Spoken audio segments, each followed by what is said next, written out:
Sunny days. Everybody loves them. Tell me, baby, can you stand the rain? Storms will come. This we know for sure. This we know for sure. Can you stand the rain? Woo! Oh, it's Sunday. Sunday. Hello. Ooh, Lord. It is good to see all of you lovely people in here. Y'all looking so beautiful. Hey, just come on in, sit on down. How you doing? How you feeling? Y'all still eating leftovers? Good. All right. Welcome to RBN and welcome to the JB show on RBN Sundays. It's so good to see all of you here on the Revolutionary Blackout Network. Warm welcome to all of you and remind you that the JB show streams every single Sunday at 1 p.m. Eastern Standard Time. I also have my own channel, so you can catch me on the Jaybefaunt channel on Tuesdays at 2. The link to my channel is also in the description, just to let you guys know. Also, you can catch me on RBN Live on Tuesdays at 4 and on the Sabby and JB show on Thursdays at 6. Please make sure to give this stream a like if you're just now tuning in. And if you don't want to give one yet, that's fine. Give one at the end. See how you like it. Also, thanks to all the patrons on Patreon. For without you guys, RBN would not be able to do what it does. So I appreciate all of you. Now, as per usual, it is so good to see all of you here. Today is Sunday, November 27th, 2022. And as I always do, y'all know me. We got to say hello to everybody in the stream. In the chat, we have starting off with Pitchforks Are Coming. Says hello. Hello, Pitchforks Are Coming. MJ, Anti-Imperialist Party, says morning, afternoon. It's morning or afternoon somewhere in the world. Michael Harrison, how's it going, eh? It's going well, eh? Eric Gray is also in the chat saying, sup, y'all? Hey, Eric Gray. All right. Bling Girl is waving hello. Hello, Bling Girl. All right. We got Mouse Debt rolling in. Rolling in the deep. All right. Who else do we have that I can say hello to? We have Deanna Williams saying, hey, sharp dress, JB. Thank you. I'm just like, you know what? Let's put in a little bit of fanciness today. All right. We have Essen saying, big fan here from Turkey. Oh, hello. Nice to meet you from Turkey. We have Rome in the house saying, what's up, bro? What's up, Rome? Good to see you. All right. I'm glad you in the chat today because I got something good to talk about that kind of makes me think about you. You know what I'm saying? Good things. So that's what we're going to be doing. All right. SG says, hi, JB and everyone. Hello. Good to see you as well. All right. Now, this is going to be a tough one. We got a couple of tough subjects here. Well, one tough, one, hopeful, and then one inspiring. So that's basically what I have today. Okay. So it won't be as somber as it was last week. Let's just put it that way, because last week that was a lot. If you didn't catch the JB show last week, yeah, it was pretty somber. But this time we're going to be a little bit more happier. But we got to cover some deep stuff. One somber topic, because that's the way the world works. At least for now, until we can change it. But just to get into it, so the thumbnail is the racism of Zionists, hundreds of thousands striking UK, and a heartwarming message, right? So The heartwarming message I'm saving to the end because that's something that's really it's really going to boost you. Like at the end, I'm covering this. It's just going to make you smile, man. And that's something I can't wait to do. I can't wait to get to the end of the stream because this I saw this earlier today and I was just like, let me show this to the people in the chat. Let me show this to all the watchers because this is some good stuff right here. So I can't wait to do that. And we're going to get into our primary story, which is the hundreds of thousands striking the UK. We're going to get into that story in a little bit. But the first story that we're going to cover today is racism of Zionists. Yes. There's been a lot of talk about how Black people and Jewish people interact within the United States. It's been all over the news. It's been talked about quite frequently. You have the onset of what was, being said by people like Kanye West, people like Kyrie Irving. And while that is also kind of easy news to talk about because it's so relevant in the minds of people, we're going to go abroad. We're going to go straight to Israel. And we're going to talk about uh, some Israelis that actually said that they are happy to be racist. That's right. Some of them said that. Shout out to Sabby if she's also in the chat. She talked about this as well. I avoided talking about this last week because I wanted to wait till today to talk about it. She covered it as well. Great job, by the way. Check out Sabby on her channel for her breakdown about it. But so let's get into it. So I want to start off with an article. So let me share my screen really quick just to get things started on here. And let me see. Yes. If you guys haven't already started getting your bookmarked the World Socialist website, you guys need to, because this is a great resource to actually get your news. Yeah. It's a wonderful resource. The facts bear out more effectively on places like World Socialist website. You guys can also go to Black Agenda Report, Gray Zone, places like that where they actually let the facts bear out. And I'm gonna put this out here just so that people know. Every single news media has a bias. Every single one. Don't let anybody tell you otherwise. They will pretend like they are neutral and objective. They are not. Everybody has a bias. Everyone. But when you let the facts bear out first, then that can also make sure that your opinions are based on the objective facts in the world around you. And that's how World Socialist website, the Gray Zone, Black Agenda Report, that's how they report on the news. Because the objective facts matter. So this is out of the World Socialist website. Netanyahu to form Israeli government of racists and fascists. This is from Gene Shail.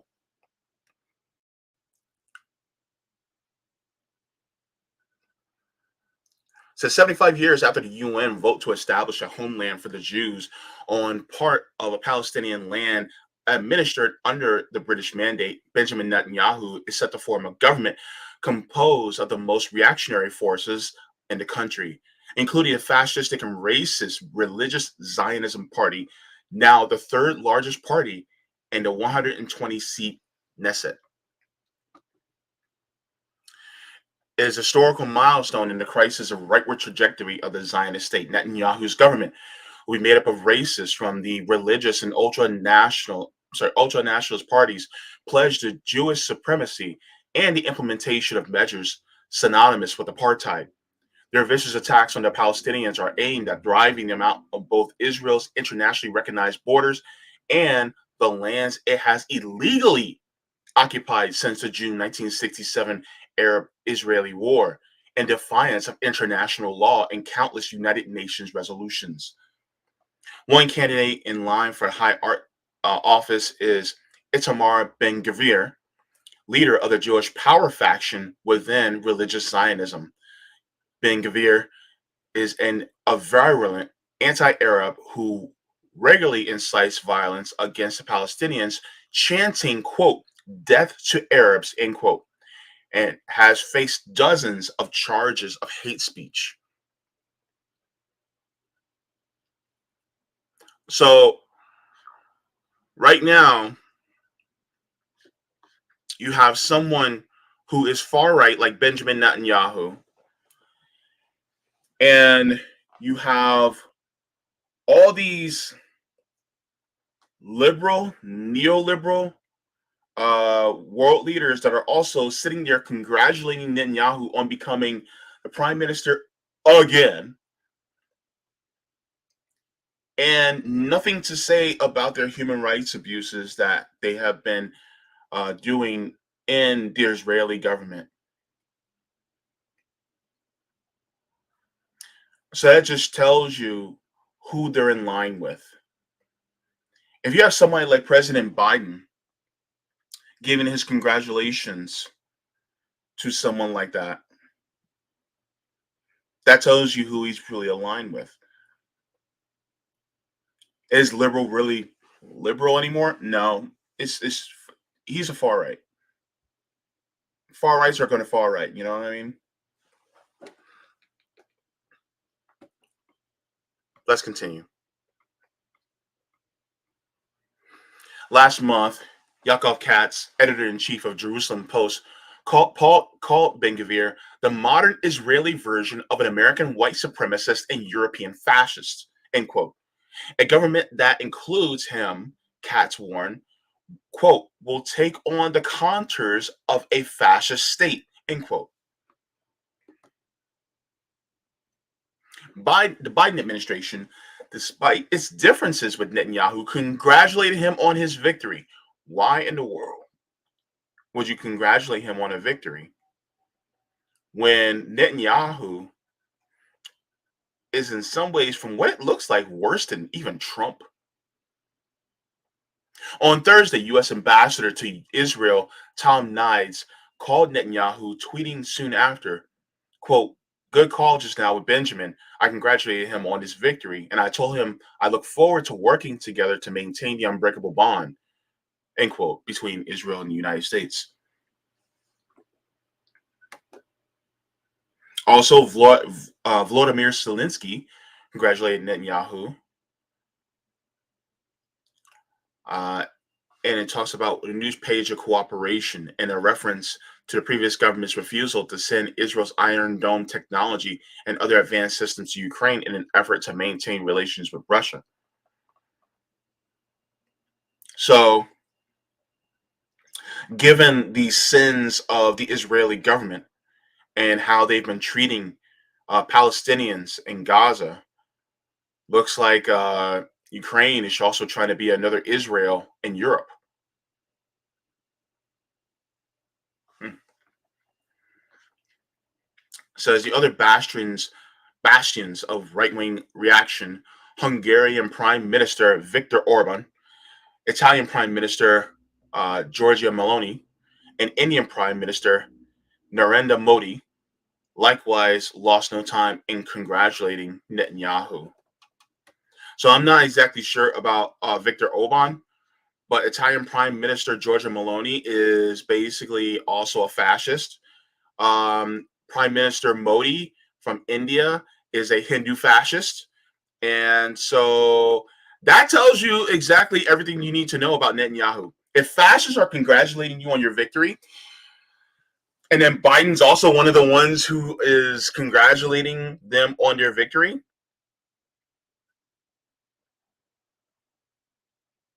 1 + 1 = 2. Yeah, yeah, yeah.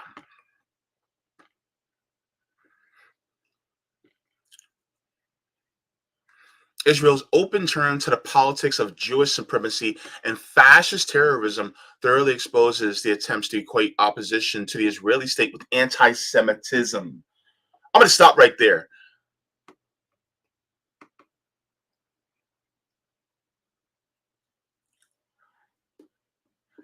Criticizing the state of Israel is not anti-Semitic. That criticizing the state of Israel is equal to criticizing the US government. Just because you criticize the US government, does that make you anti-American? Not really. No. Does Are you expressing hatred of the American people if you are criticizing the US government? No. So criticizing the state of Israel is not anti-Semitic, especially when you are calling on Israel and condemning them for their abuses against another Semitic people, i.e., the Palestinians.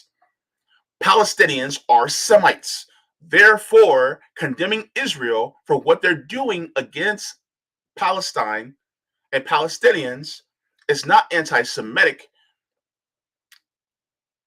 Technically, it's pro Semitic because you're actually advocating for Semites to have peace and not be slaughtered to death in Gaza. Let's call it out. Let's call it a thing. It says, indeed, by embracing the program of ethnic cleansing based on exclusivist conceptions of racial, religious, and linguistic hegemony, and identifying this program with the Jewish people, the Israeli ruling class provides grist for the anti-Semitic mill internationally. This is the interesting part. It says this week, more than 240 Jewish American voters in Pittsburgh signed a letter denouncing the American Israel Public Affairs Committee, or AIPAC, which closely aligned with both Netanyahu and Donald Trump for spending millions of dollars to back more than 100 Republican candidates. Wait a minute. Doesn't AIPAC also give money to Democratic candidates? Oh, yeah, they do. But they also gave it to Republican candidates who voted to overturn. I can't say it because then YouTube will flag this video, including lawmakers who have promoted the anti Semitic Great Replacement conspiracy that helped inspire the murder of 11 members of 3 synagogues housed at Tree of Life, which is located in Pittsburgh. Why in the world would they align themselves with people who are anti Semitic, yet they're backing candidates that align themselves with anti Semitism? Interesting, right?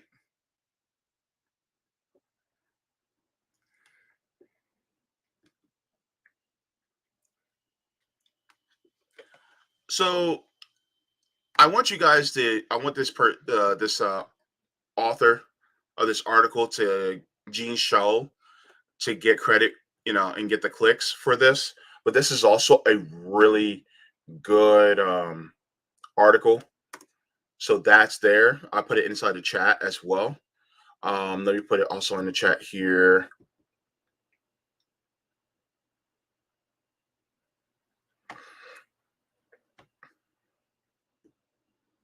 There we go.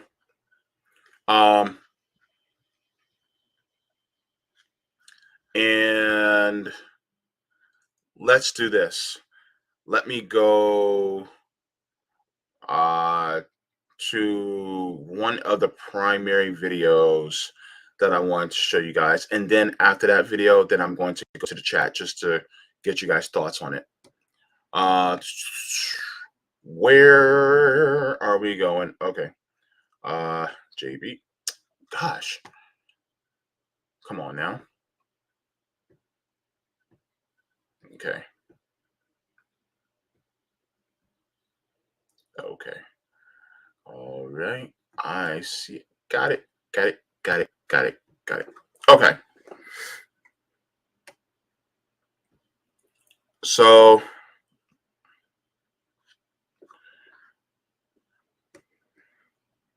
share the screen.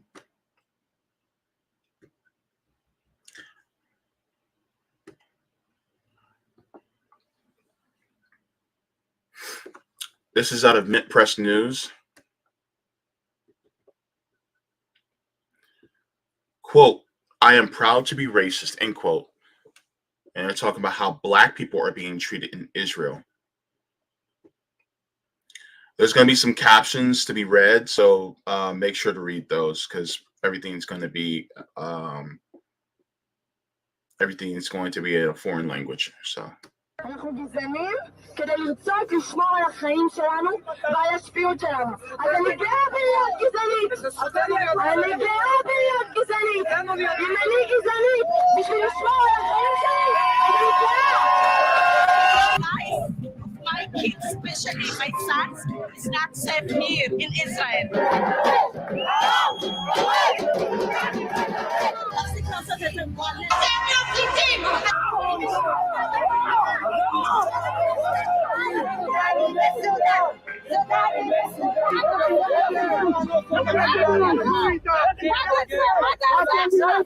לשים מייקאפ לבן? לא יודע, אני לא יודע, אין לי מושג.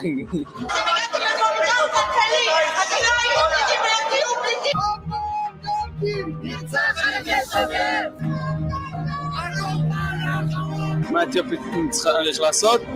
לצאת מהארץ שלנו.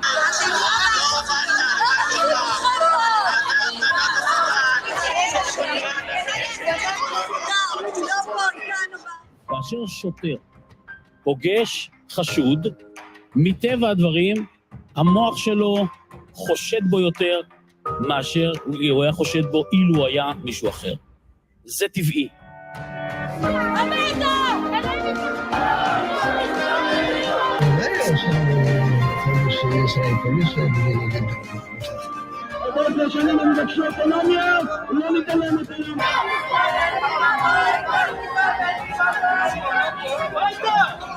אחרי שראש ממשלת ישראל מר בנימין נתניהו הבטיח לנו שוב ושוב שהוא יפתור את בעיית המסתננים. אתה יודע, היום אברי יש נתון של 2,000 לידות בשנה, שזה נתון מטורף לכל מגזר שנמצא בארץ.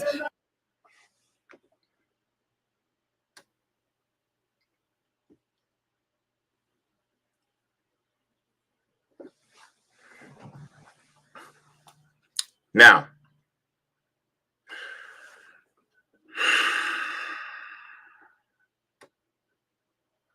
let's break this down.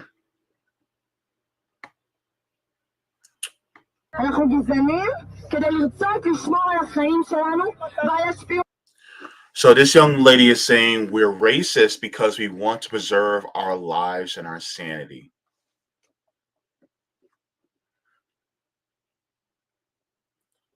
Against workers, against working people that are literally coming from African countries.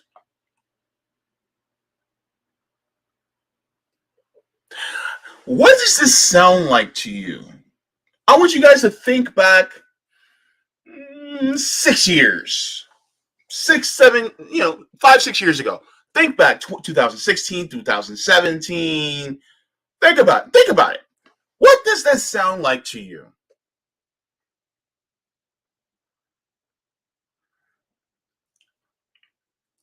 Sounds like a bunch of MAGA chuds. Sounds like a bunch of people who honestly do not want anyone of any ethnicity darker than a paper towel in their country. That's what it seems like to me. I mean, that's what it sounds like. And then people will say, well, we got to keep our borders safe, from these immigrants. When are they going to start saying they're bringing in crime? Some of them are rapists. Some of them are murderers. They're bringing in drugs. But some are good people, I suppose. When are they going to say that? I'm pretty sure they already said that, right? And yet, you have Democrats here that are in overwhelming support of the state of Israel, look at what they do and look at who they support. Don't listen to exactly what they say. Let's continue.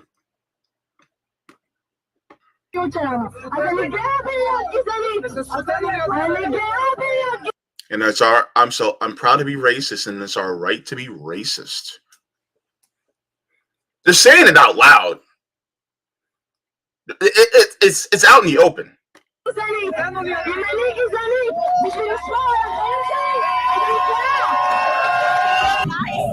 My kids, especially my sons, is not safe here in Israel. She said it's not safe for her or her sons here in Israel. Of course, a black woman saying it's not safe In Israel. So they're chanting to deport Sudanese.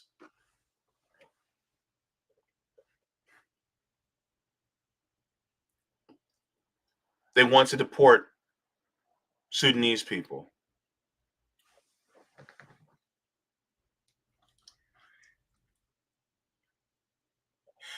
You know, it's funny. I don't ever talk about deporting any Europeans that may be living in Israel.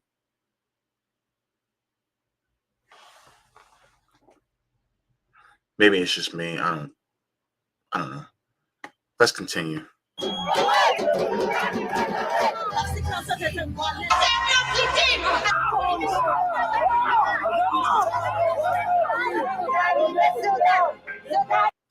So they're telling the Sudanese to go, right? Okay. This guy says, may a Sudanese rape you.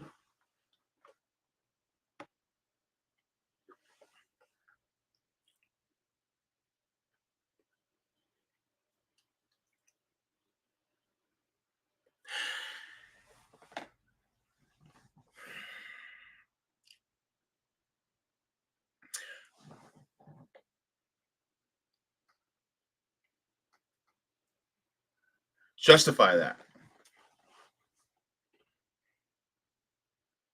Maxwell Frost, justify that. Hello, Maxwell Frost. Your constituent here? Yes, I live in the district you just won. Yeah, justify that. You were, you know, all for the rights of Palestinians until later in your election, and then you switch sides to be pro-Israel. Justify that, Maxwell Frost. Young man, justify that.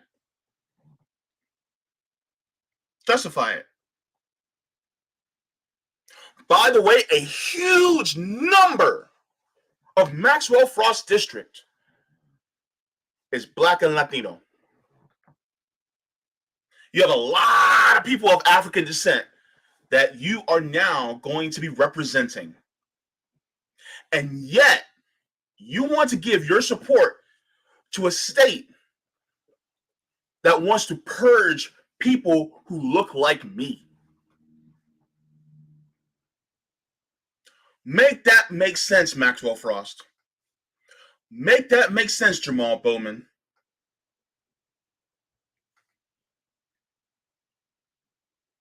Make that make sense, Nancy Pelosi. Make that make sense, Richie Torres and oh my God, Bakari Sellers. Make it make sense.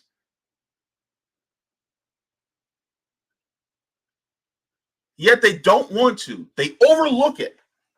They overlook the racism that's being perpetuated by this state that was formed in what, 1947?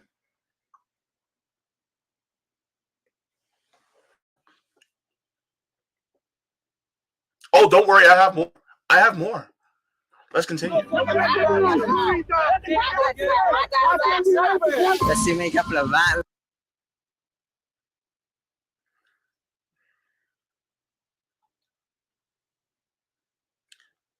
Okay, this question says, what does an Ethiopian Israeli have to do to avoid being subject to police brutality? This person says, put on white makeup. I don't know. I don't have a clue.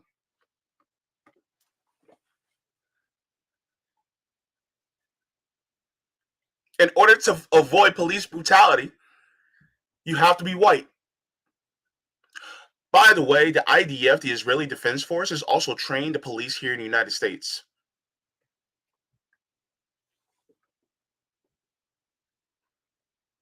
Let's continue. לא יודע, אני לא יודע, אין לי מושג.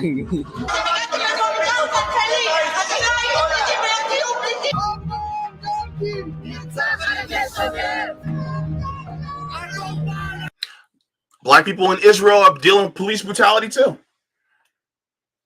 It's Palestinians and black people in Israel that are dealing with police brutality. And yet people don't call it out. Well, liberals don't call it out. There are pro-Palestinian Jewish voices that aren't heard, right? There are even Orthodox Jews that are speaking out against what the state of Israel is doing, and nobody's listening to the Orthodox Jews. Orthodox Jews. They are uniting with Palestinians and saying this is not right.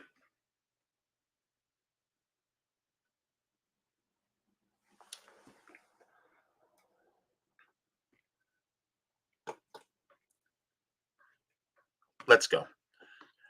Let's keep going. Oh, oops. Okay, here we go. This kid says, what do Ethiopians need to do? Leave our country. לצאת מהארץ שלנו. If you're a liberal, I want you to take the name Ethiopian and switch it with Mexican and play it here in the United States, or switch it with Guatemalan and put it here in our country, or switch it with Haitian and put it in our country. Switch the names around and then think about what's really going on in Israel.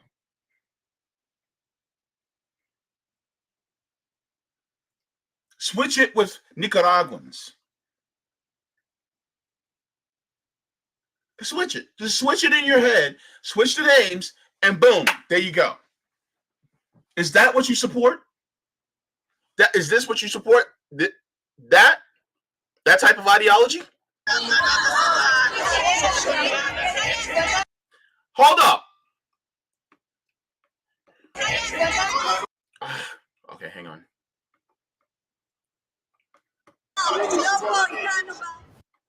Hold up.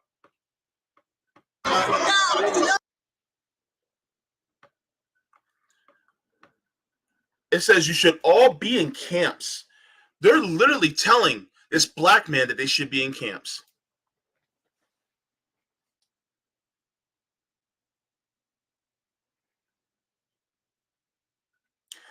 This is Zionism. This is what it is. This is the ideology.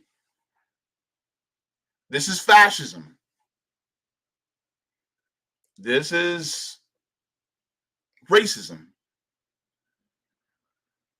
And people want to sit here and talk about, oh, well, they're great people. Yes, some are. But there's an ideology that's permeating among many that are basically hateful towards anybody who's either Arab or black. Thank goodness for those who are Jewish or Israeli that stand with the Palestinians, that stand with the African immigrants that have migrated to Israel. Thank goodness for them. But unfortunately, there's quite a few loud voices that are wanting to purge people who have a different race out of their country because of xenophobia. And yet we have liberal and progressives in our country that are teaming up with these same people that want to be racist and purge different people from their country who are doing no harm to them or are just defending themselves, rightfully so.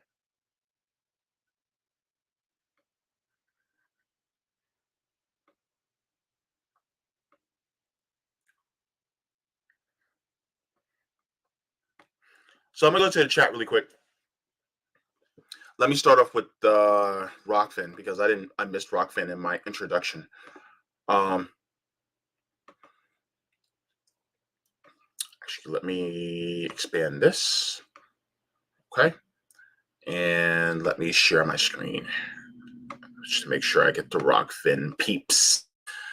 Shout out to the Rockfin peeps. All right. Shout out to you, Roy O'Neill. Happy Sunday to you, too.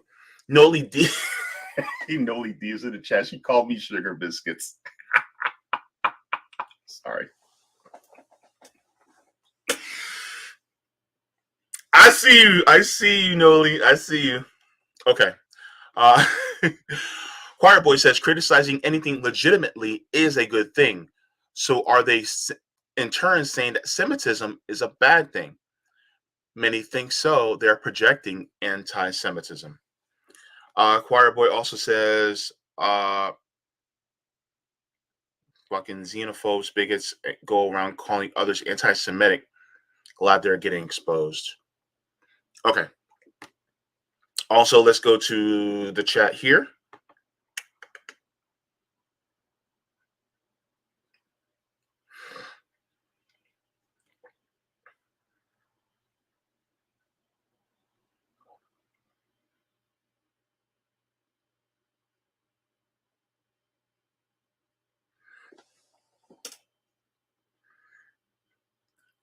You see. Michael Harrison says, if there were not in Israel, we'd have to invent one. That's right. Joe Biden did say that.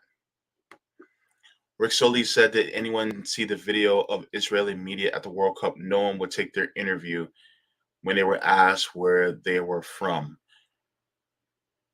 Rick, you're moving ahead of me, bro. You're moving ahead of me. I'm going to be showing that in a second. That's going to be interesting. All right.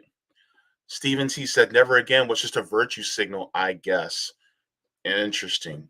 Omar Rona, good to see you, says, it is 2022. Can't believe these things still happen. Unfortunately, it does. Gene says, I never voted Democrat or Republican. I voted Socialist instead. Very good. Rome says, and people want us to be nonviolent towards these animals. Laughed my ass off. Yeah, right.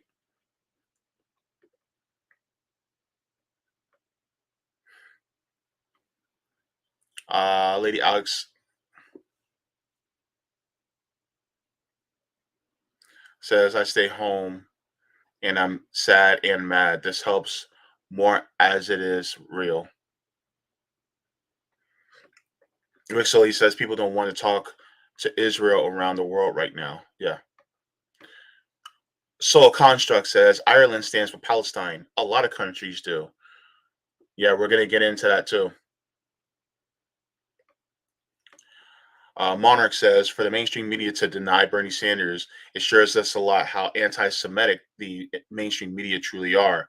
By the way, I don't support Bernie anymore, but I'm just calling out Bernie was cheated. Yeah. To add to what you said, Monarch, they're pot calling kettle black, right? You know, the hypocrisy of the corporate media is very apparent, right? Very apparent. And then on top of it, like Chuck Modi brought out, and he said there were people who were literally putting up Nazi swastikas at Bernie rallies when Bernie was running. And the corporate media didn't talk about it. Or if they did, they covered it very little. And so they don't care. They didn't care about Jews either. They'll say they do, but they really don't. Cat Terrell says xenophobia is real. Definitely, definitely. Welch's Grape says none of them sees the irony of a Jew telling someone you should all be in camps. It's the height of hypocrisy. Jason Christianoff says that's right. Zionism isn't Judaism. I'm going to read it again. That's right. Zionism isn't Judaism.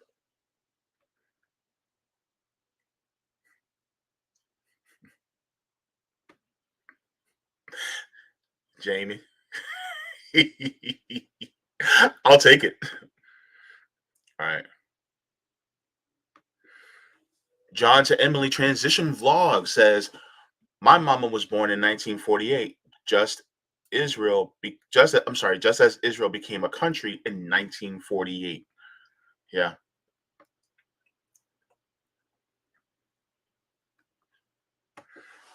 Desert Mantis says, heck, the U.S. gave 38, God.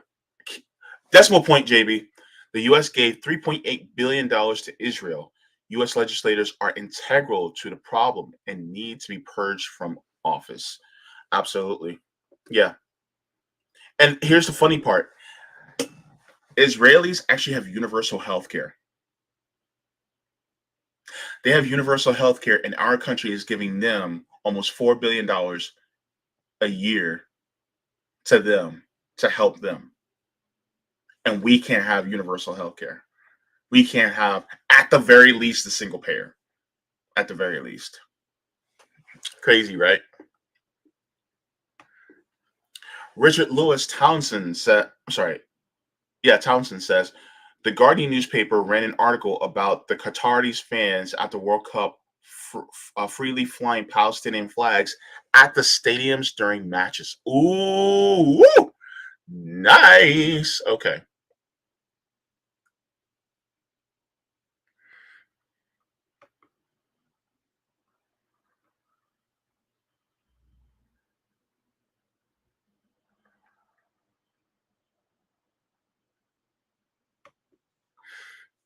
No, fuck you. That name. Yo, I gotta give a drink to that.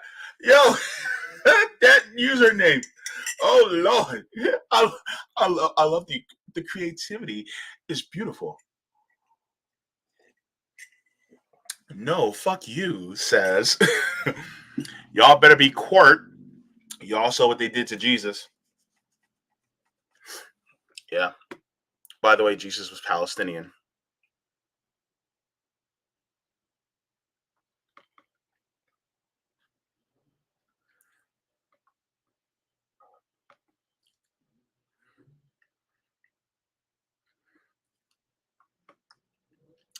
Corporate media is monkey crap. Yeah. Monkey shit, really.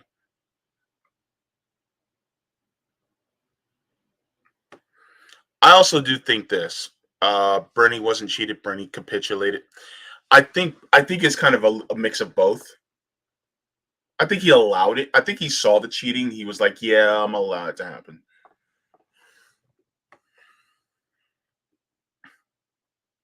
Let me see.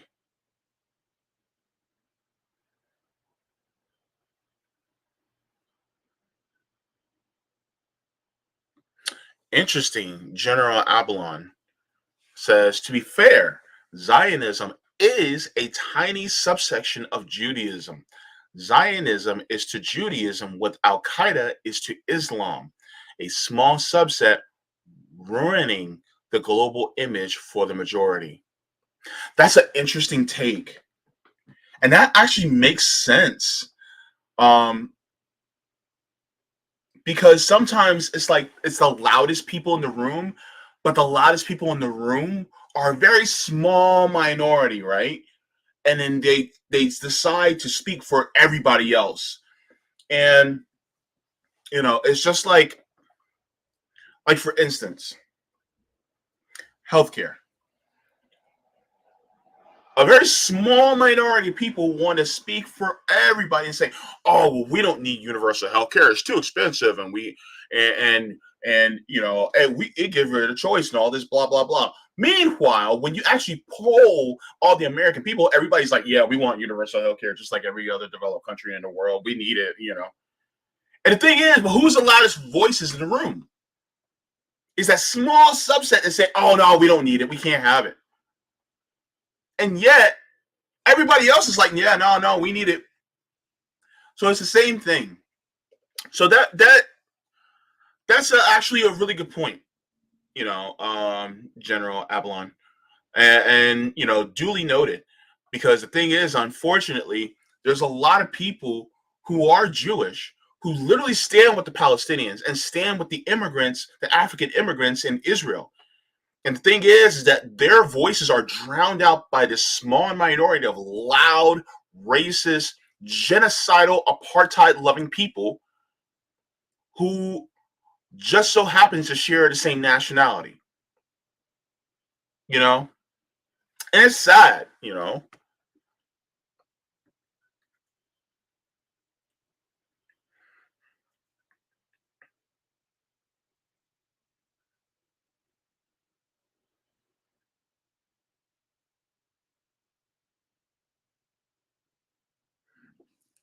All right, so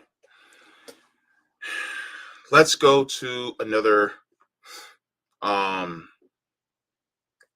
video that I have saved up that I also wanted to give attention to because people aren't really talking about it. Let me see. And this is one of the reasons why people are talking about what's going on in Israel.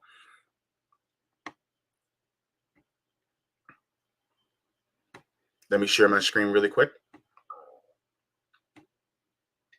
Share the screen.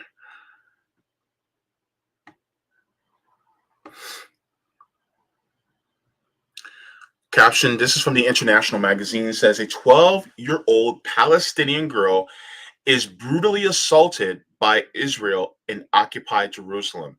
You'll never see this in mainstream Western media. Well, fortunately for everybody else, this is independent Western media that will show it. Trigger warning. She's being treated violently. So just in case, if you guys get triggered by that, I'm giving you a warning right now to look away. Okay? In 3, 2, 1.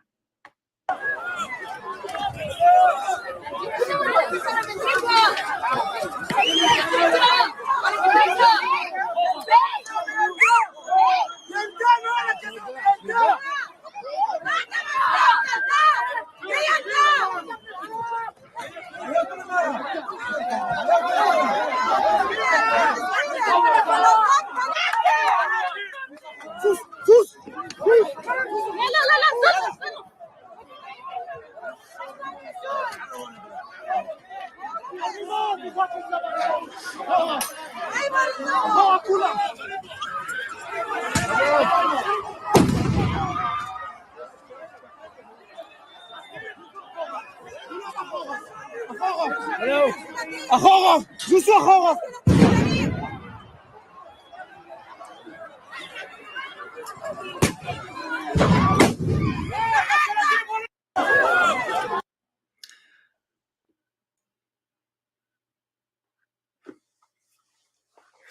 "12 years old. 12-year-old girl.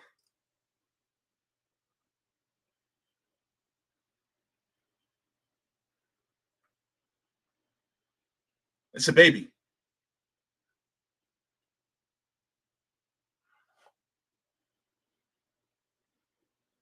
I'm just thinking, like, that little girl could have been my daughter, right? 12 years old.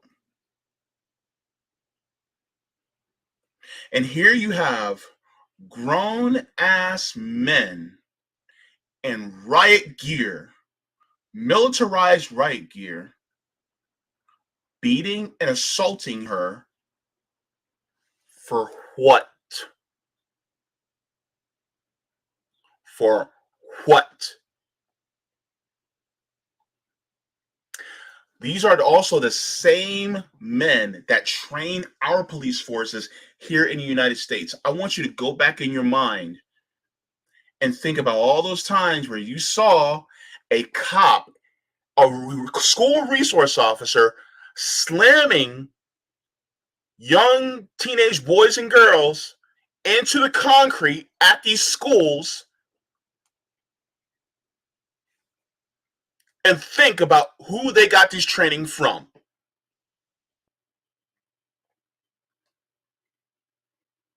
And now look,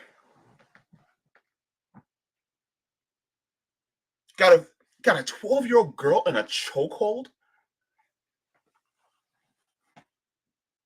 12-year-old. All because she's brown. All because she's Arab. What did she do? Did she throw a stone at you? Was you in all your riot gear? Did she hurt you? Where did she hurt you? Show us where she hurt you. A child was a threat to you? That little child?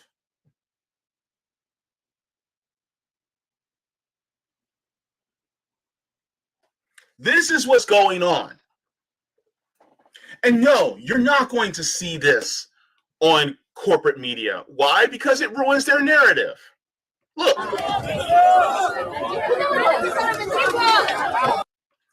It ruins their narrative. The fact that they're literally beating and taking down a little 12-year-old girl? And this is why so many people around the world are rejecting Israel.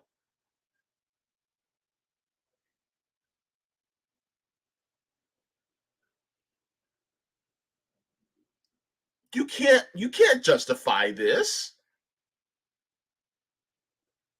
And yes, Casey, you're absolutely right. She doesn't have to be my daughter. Free Palestine. Yeah. Zero tolerance for this treason. Just look inside yourself and see that if you are 12 years old, 12, all you had to do is just say the wrong thing. And then they're ready to take you down?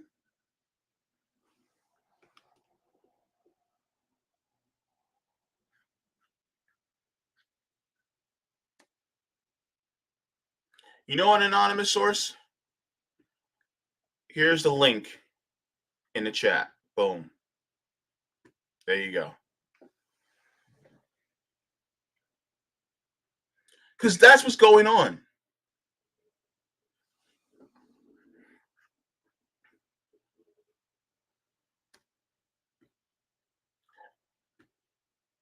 And because of the way Palestinian people are being treated across the world, well, being treated in that region, people across the world are now rejecting anything to do with Israel.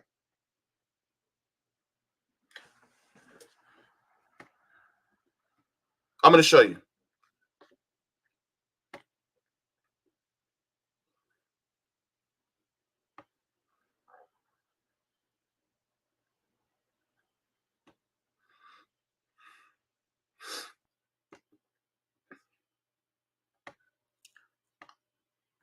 I am glad I found this person.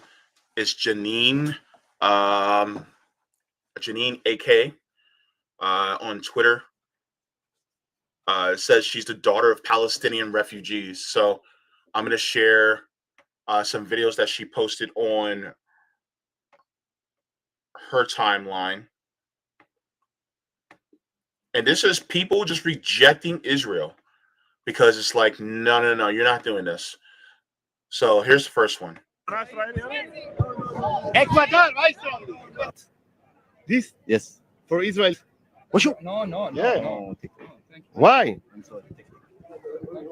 Arabic.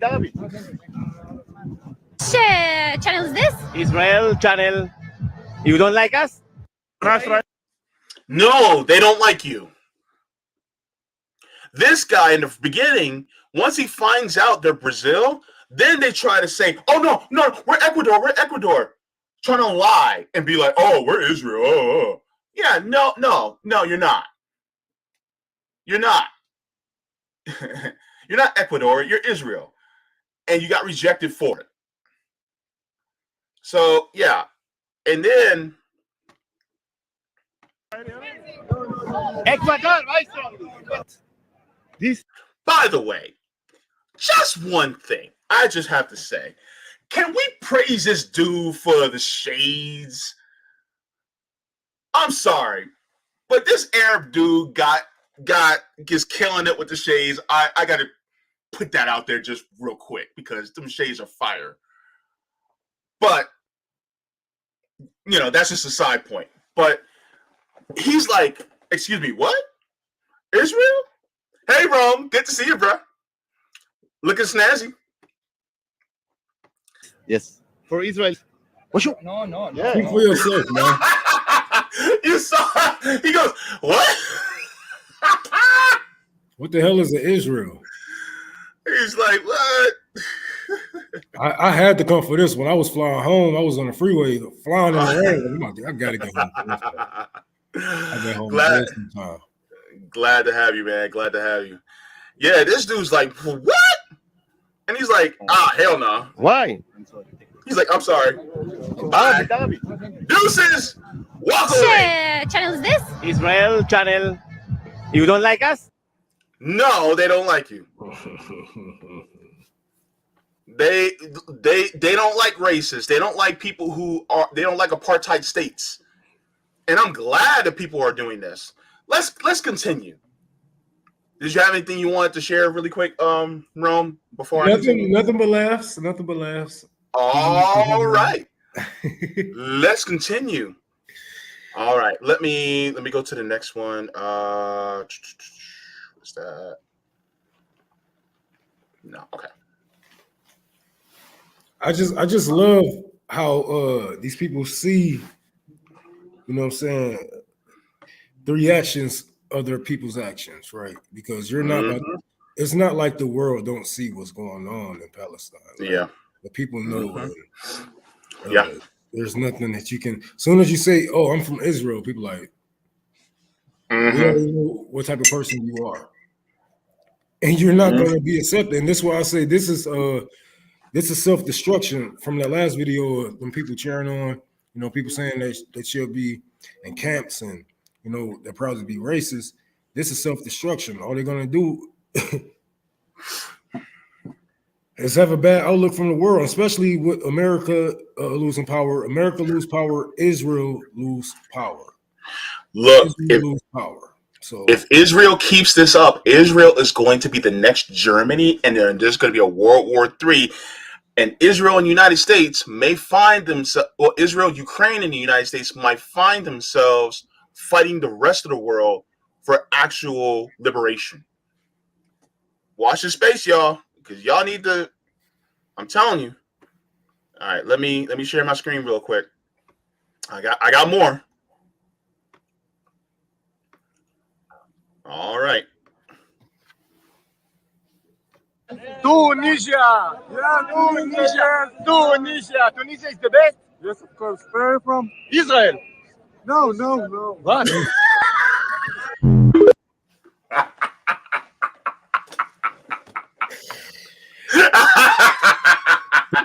like he said, I got scabies. Oh, get off me. Wait, one more time. Encore. Tunisia. Yeah, Tunisia. I got scabies. Yes, of course. Where are you from? What? Israel. I got scabies. No. What? Yo, what if people started doing that to people from the United States too? I'm pretty sure it happens. Yeah. I'm pretty sure it happens to people that travel. Yeah, and it's like, wait, Your country is so bad, and when people find out you're from it, they reject you just because you're from that country. That's how bad it is. People are realizing, people are waking up. They're like, hold the phone. These people are being horrible to other people. I got more. Trust me, I got more. Let's go. Because it's just ridiculous how people they think the propaganda that has been taught to them, everybody is propagandized under that same shit. So they figure that they can go out and say, "Oh, I'm from Israel," and blah blah blah, and be welcomed with warm arms. People like, what? Like, no, that's not happening. No, it's not. Yeah, here's my last one I'm gonna share. Because there's a lot of these, and I don't have time, but this is just showing how the world is really like going like, no. It says Egyptians waiting for the Israeli reporter spiel to end. Cool story, yeah. Viva Palestine. הדוגמה החיה, חבר ממצרים, מאיג'פט, we are together, באים לראות כדורגל, מבסוטים. Viva Palestine. הדוגמה החיה. I love this shade, man. Yeah, I love it. Because the thing is that this is people around the world standing up for the people who are being mistreated and being being repressed constantly. And the thing is that humans generally are good people. They don't like to see other people suffer. It's just we have a small minority that are maniacs that want to see people suffer. And so the world is looking, and the world is now rejecting them, which is beautiful. It's a beautiful sight to me.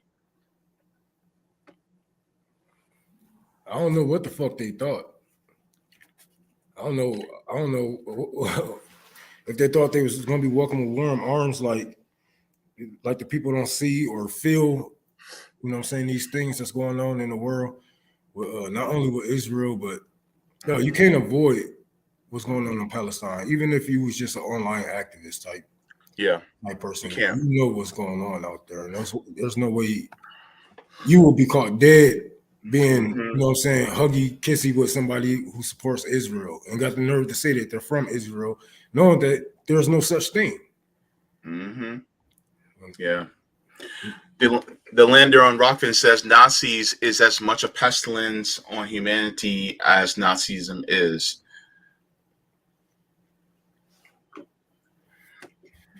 Choir Boy says, but Israeli citizens have great health care. I guess that means we're paying for ours and theirs, but we're not getting health care. We're getting sick care. Thank you very much. Yeah. I think the lander meant to say Zionism is as much of a pestilence on humanity as fascism. Yeah. Let me see. Thank you to the vendor. Says Palestinians are not Arab. They're Semites. Their religion is Arab. Okay. Yeah. And thank you for the other tip, Defender 1898 on Rockfin as well. And then thank you for this next one. Palestinians are not only Semites and Muslims, but they are Christians too. So, yeah, and there are some Christian Palestinians out there too. You know, and people just don't want to recognize that. And so that was great. Thank you so very much for that. Let me go to people everywhere. Shit. Yeah. So I was just talking to somebody about black people in Israel. I mean, in Palestine. He was like, "What the fuck, black people doing out there?" I was like, "Nigga, every black people is everywhere. If there's cheap labor there, you know what I'm saying, cheap wages and fucked up healthcare, black people are there. Trust me." I was surprised too. Yeah. There's black people everywhere.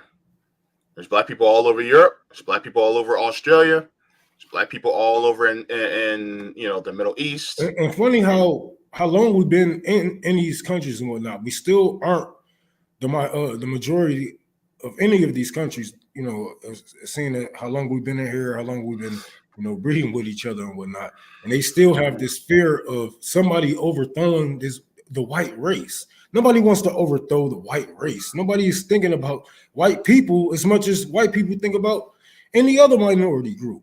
We just want to live. Everybody just wants to live. Everybody just wants to be. But then you got these racists who's paranoid. You know what I'm saying? They're paranoid about every fucking thing and every shadow that passes them by. And they putting this fear into the next generations of somebody is coming after you. Nobody's coming after you. Ain't nobody saying nothing about, you know, regular white motherfuckers. You know, we coming after the people in power, but if we come after the people in power, then it's gonna fuck with your ideology because you worship them too. But it is what it is. But ain't nobody killing white people but white people. I said that shit yesterday. Ain't nobody killing white people but other white races. Catterell says, gay pride in Tel Aviv. I saw 2 black people in the whole live stream, parade and stage grounds. Damn. Yeah. And yes, there's racism in the LGBTQ community. That exists too. Crazy as it sounds, it exists. Just saying. Oh yeah. Racism everywhere.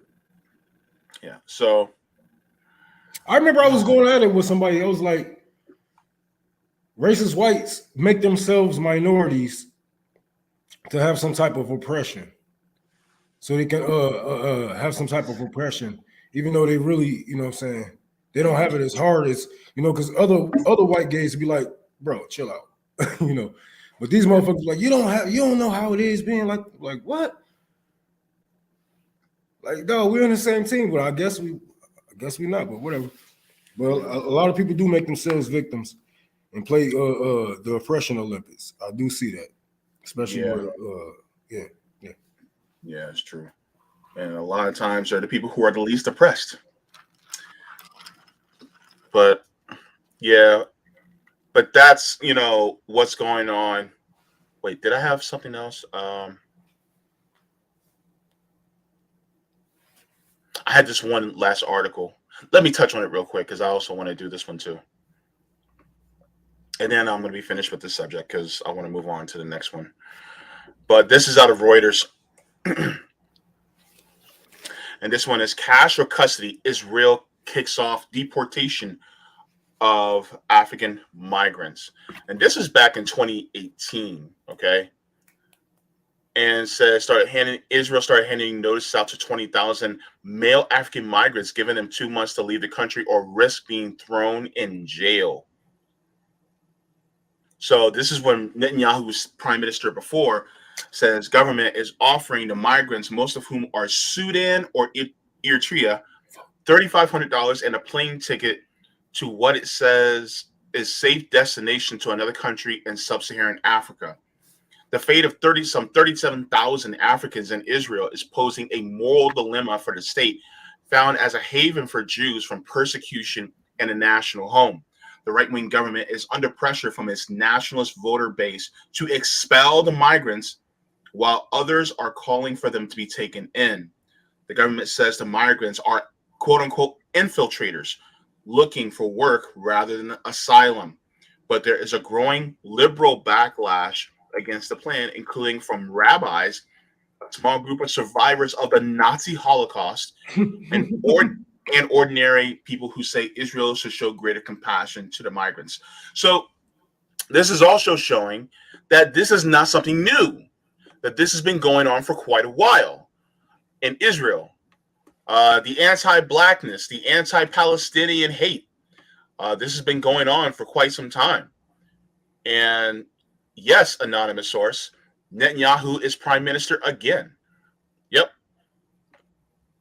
So I just shared that into the chat as well. It's going in circles. Yeah. I should say a spiral because we are going in a circle, but it's going in a spiral. We're dying. Basically, yeah. I was just talking to people about how they trade power and how these people really don't, you know, never really lose power. They just jump up a seat or two, or somebody holds a seat for them, but they'll be back. It's a big group and we ain't in it. And only certain people can hold that power. Only certain people are chosen for that power. You think we live in a democracy? If we living in a democracy, people wouldn't be at war, motherfucker. We know. We would have votes on war. We would have voted on gay marriage as a people, as a nation. Yeah, we would have. Right. So, hey, from here to there, it's all fucked up. Yeah. So, I'm going to be moving on to the next subject. This is about hundreds of thousands strike in the UK. So this is actually out of the World Socialist website. This is a great article to get into. It says UK strike wave escalates as over 200,000 walk out this week. Damn. So this is two days ago. It says Britain's strike wave is growing despite all attempts by the trade union bureaucracy to bring it under control. Thursday and Friday both saw strike action by over 200,000 workers. A Tuesday strike Thursday and Friday by 115,000 postal workers and the Communication Workers Union at Royal Mail coincided with a 48-hour walkout by 70,000 university staff at all 150 higher education institutions in Britain and a strike by up to 50,000 teachers in Scotland. All three groups of workers have additional days of strikes planned, including next week by university staff and postal workers on November 30th and December 1st.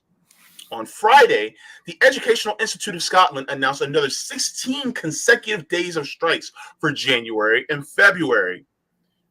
Britain's largest employer, the National Health Service, a ballot for strike action has been concluded by 300,000 members of the Royal College of Nursing, which has scheduled 2 days of strikes next month. Almost 500,000 NHS workers in the UK's largest public sector union, Unison, concluded that their strike ballot today. Their health unions are balloting, including 30,000 members of the Royal College of Midwives. Midwives, wow! The Unite Union concludes a ballot of its NHS members next week. Tens of thousands of junior doctors are set to be balloted for industrial action in the new year. The Rail, Maritime, and Transport Union has announced a series of 8 more days of national action between December 13th and January 7th by its 40,000 members at Network Rail and the train operating companies.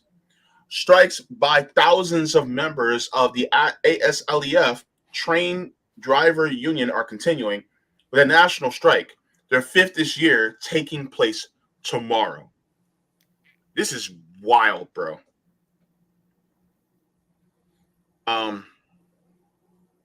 So it says responding to this escalation and the class struggle, the Times published a concerned editorial Friday headline, All Out, pointing to the postal workers and education workers strike. It declared, quote, if Britain really is facing a new winter of discontent, it began in earnest yesterday. Across the country, hundreds of thousands of workers began industrial action designed to cripple public services, end quote. The editorial warns, quote, with inflation running at 11.1% and showing little sign of abating in the short term, workers are inevitably demanding their dwindling wage package increase at a comparable rate. Every employer in the public and private sector is facing an inescapable pressure from its workers. Sound like the people getting ready for a general strike. Yeah. This even says the Times advises that conservative government ministers must brook no compromise with the strikers' demands. So here you have corporate media telling the conservative government, do not give the workers an inch. The corporate media is including, they're against the workers. Of course. This is nuts. And the thing is that everybody is now saying, you know what, screw this. We want more because we have been deprived constantly. And this is happening just in the UK.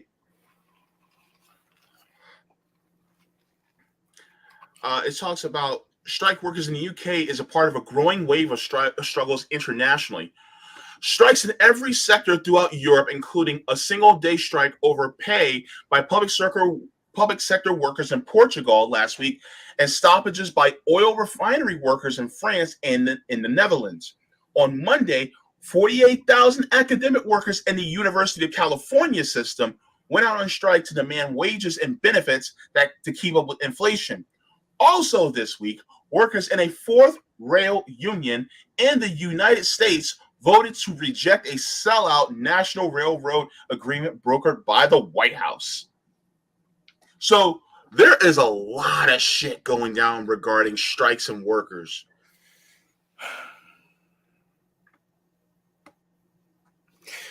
I be trying to tell people it's about to be some hell. This winter is going to be a cold winter for a lot of people, and these people that's getting ready to strike now, they're protesting now, they're on the streets now. It's because they're feeling the effects of the shit now. They are feeling the effects of this shit now, of this war. They call in the pullback on this war. They call in the pullback because they know that they cannot survive this winter without Russia's oil. They know they cannot survive this this winter at war. In the dark. There is no way that you can win against a superpower in the dark. Hey, Rome. You remember the group, the Shy Lights? The group of Shy Lights. The Shy Lights, yeah. All right. So, these corporations and these oligarchs, they're going to be singing that song. It was the coldest day of my life. I cannot wait to hear them. I cannot wait to hear them cry and beg like Keith Sweat. Guess what? It's going to happen. And look, I am all here for it. This was the story I was saying I was promising. Yeah. Because, workers are now saying workers are not taking no more shit. Yep. And it's going to have to come down to a revolution because America already told the EU that, we hear your concerns, but we reject your arguments. So suck my dick, I guess. Reject this, So there is nothing that the people in these European countries can do at this time with this transition of power, possibly between America, China, and Russia, possibly India. There's going to be a lot of hell going on. Not only is that going on, the petrodollar is falling, and a lot of these countries are creating their own currency to live off of. That's backed by gold. That's backed by actual resources, and more likely will not fall for generations to come. I don't see them falling. Not only that, we have BRICS that's here, that's coming up very fast. It's getting very powerful, very fast. They already have a majority of the world's population on their side, and I just don't see America or the UN winning this one. I don't see NATO winning this one, even if it's World War III, which they will have you believe, but it's really just the U.S. against the world because we control, most of these countries. We have overthrown, regime changes. We have 800 military bases all over the world, and when you see all the countries that we actually control and all the countries that's going to be our allies in certain wars, those are the same allies that we control. So it's really just the U.S. versus the world, and this is about power. At the end of the day, it's not about Putin. It's not about any of that. These people are losing power, and what happens when politicians lose power? They get prosecuted, and we see how China does politicians. We see how China does billionaires. We see how Russia does the billionaires when they step out of line. They will restart their whole business. They will hang them if needed be, and with the power that America has had, with the power to go over and kill Gaddafi, with the power to go over and just start wars in Syria, the power to go and throw regime changes in Africa, that is the power that they are losing. And when Russia and China get the power that they had, when they get a grip of that power, they will be held to those same standards. Those same people that killed Gaddafi will be they will have to answer for those crimes. The people that do these regime changes, they will have to answer. And one thing that they don't want to do is give up that power and answer to another motherfucking power. Mm-hmm. Yeah.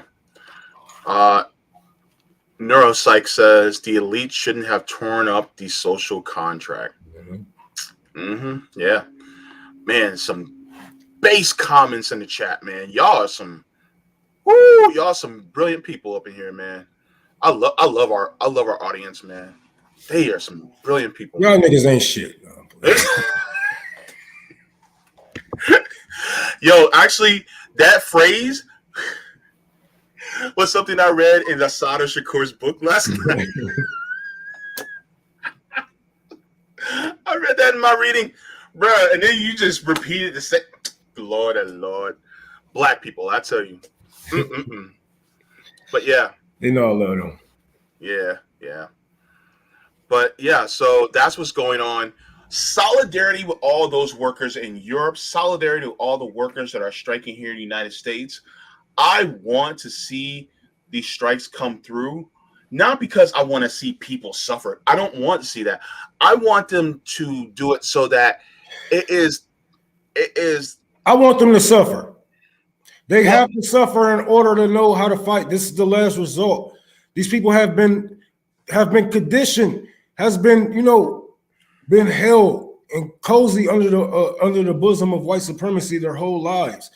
Think about how good we have it compared to other nations and how good other nations are getting, are coming up over us.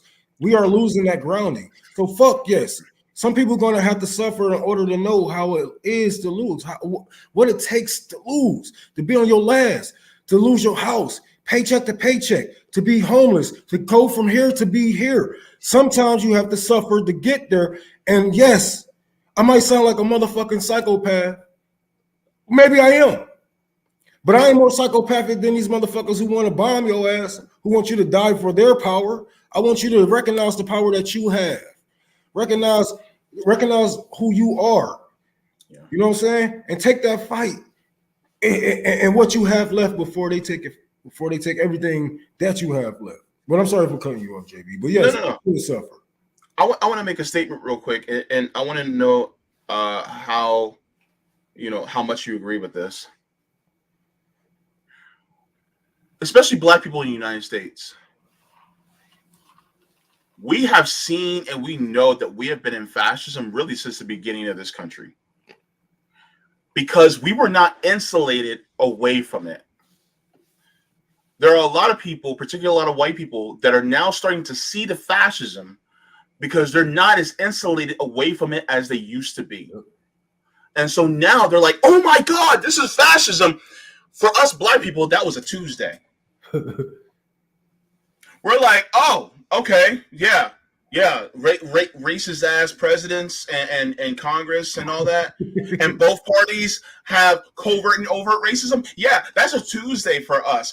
Welcome. You guys now are seeing how fascist the government actually has been for a long ass time. It's just you guys were kind of shielded because you kind of benefited from that white privilege a little bit, and now that's even being stripped away. So now a lot of poor people who are white are now starting to see what it really is. And even then, a lot of white people even saw it back then. It's just, unfortunately, propaganda is a motherfucker. And so, look, think about the beginning of the United States government. A bunch of rich pricks got pissed off that they were being taxed too much by the monarchy, so they decided to have a revolution and then set up a government that only favors the rich dudes, the rich white dudes, so that they wouldn't have to pay more taxes. What does that sound like now? Does that sound like today? The only difference is, well, you got a couple people who are, different colors mixed in. But really, you still have a bunch of landowning rich white dudes that still don't want to pay taxes and shit. And now, guess what? And then they implemented slavery. Well, guess what? We still have slavery in the United States. Has anything really changed even since the American Revolution? No. The And propaganda. people may say I'm being hyperbolic, but look, I'll put it to you this way. These dudes were talking about fascism here in the United States 24 years ago and like 50 years ago. The only thing that changed is white people are slaves now. That's the only thing. Now white people get to join. Now white people get to be wage slaves now. And I know it's a white dude with that page, but somebody said that we are the most comfortable, wealthiest blacks on the planet. If that's so, that's a damn shame. We should have more. We should have way more, because if I'm one of the wealthiest blacks, holy fuck, we're not going to survive as black people. If I'm one of the wealthiest, if America are one of the wealthiest, we're not going to survive as a race. So shouldn't we fight for better? Yeah. All right. All y'all deserve better. Every single one of you, no matter who you are, you deserve better. I don't give a fuck what's your occupation, what you do.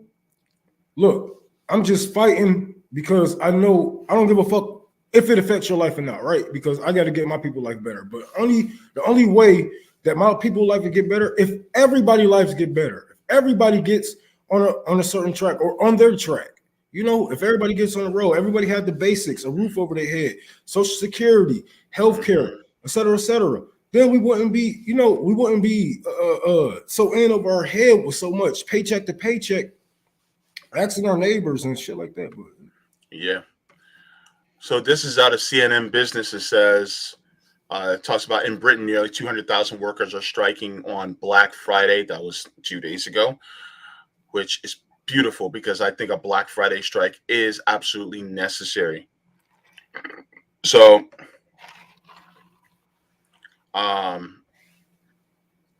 it says here, small business in particular are suffering enormous damage as a result of the postal strikes, as they rely on efficient mail service for so much of their trade, according to a statement posted to LinkedIn and signed by Murray Lamble, eBay UK General Manager, Martin McTagg, Chair of the Federation of Small Business, and Michelle Ovens, founder of campaign group Small Business Britain. You know how I feel about this, bro? What's up? I feel like they're trying to pull that motherfucker's heartstrings with this. Oh, the small you guys are gonna hurt the small business with this. It's the people with the small businesses that's out here too. They supporting us. Yeah. Because they know sometimes you got to take an L and they know not to cross that fucking line, right? We all know that as workers. Look, I'll put it to you this way. If they truly cared about the small business owners, then they wouldn't have allowed these corporations to get as big as they are and then put a lot of these small businesses out of business. If they actually cared about small business. Where was they at during the pandemic when the only businesses that was open was Target, Walmart, and all these big ass corporations? The same corporations that throw tons and tons of food out during droughts and shit. Mm-hmm. Where was they at? But now they want to speak up. Oh, well, the strike is going to hurt the small businesses. Yes, it will. It's going to hurt the small businesses. It's going to hurt the big businesses. We talking about the railroad workers. We talking about servers. We talking about teachers. This shit is going to hurt. Yep. Mm-hmm. But it ain't like you haven't been asking for it. These people have been asking for better. They haven't been protesting like they should have. They haven't been striking like they should have. They haven't been doing any of that. They have been asking politely, and now they see that they weighing out. They're looking at the chessboard, and every 3 steps that they make, they see turmoil. We are at war. We have no oil. We have nothing. We have the winter is coming, et cetera, et cetera. So they're looking at it like, fuck. Mm-hmm. Knock the board over. Yeah, I mean, look, they're doing exactly what the oligarchs have did to them. The oligarchs took, guess what? Now the people are going to take back. Why? What does it say here? It says wages have stagnated and failed to keep pace with inflation, now at a 41-year high, setting up the stage for clashes between employers and employees. This is a class war, and now the employees, the workers, are gearing up to fight back. Yeah, they better. Yeah, because it's survival, and that's all it is. We're just trying to survive and maybe even thrive. Maybe Christmas deliveries. Maybe we get a living wage out of this. Maybe so. But you know what? This is why I always say, you know, if you are a socialist or a communist, this is the best time to be a socialist or a communist. Because when we come with help, we are loud, we are proud, we waving our flag. The people are not going to turn that help down. They need that help in order to stay out there even longer. They need that help. They need that support. If you got a platform and you can share them, you know, their voices on your platform, et cetera, push them out there further. Mm-hmm. They will have a reason to stay out there. They would know that the people have my back. Mm-hmm. And when times get rough, we dig them out of those tough situations. That way, when it's time to negotiate with these capitalists again, because that's what it's going to come down to. We don't live in a democracy, right? So we're gonna have to, you know, negotiate with these capitalists. Yep. And we're gonna have, you know what I'm saying, better negotiation deals and shit like that, because we already paid for, we already done for, we don't need this, we don't need that. Now we moving on. Mm-hmm. Meet us here, or this bitch gonna be shut down. These scabs, they're not gonna be able to control this plant. You people who got these suits and ties who come in, who check us, you guys don't know what the fuck you talking about. You don't know how to do it. Yep. Shutting down the logistics as far as like truck drivers, train rail workers, that is more scab proof than just shutting down a restaurant. Yeah. Because if the restaurant workers can't even get their supplies to work, then guess what?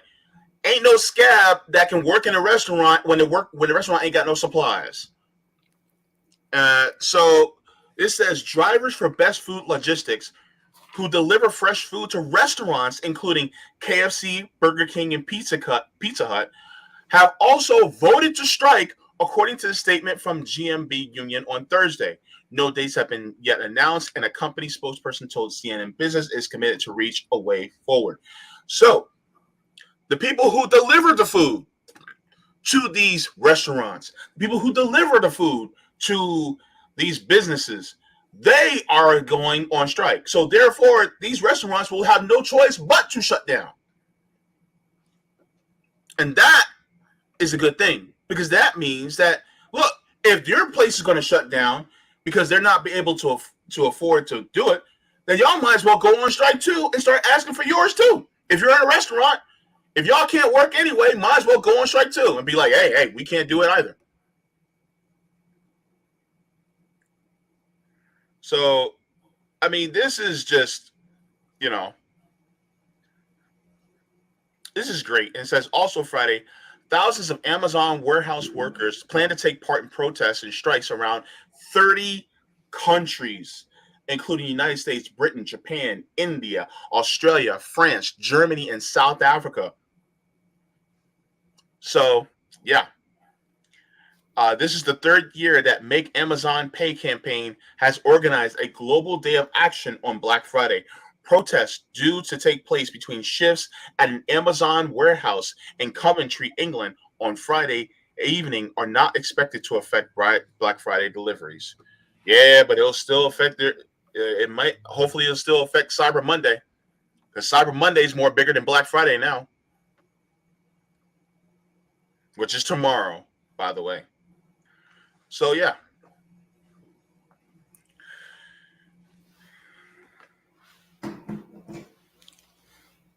So,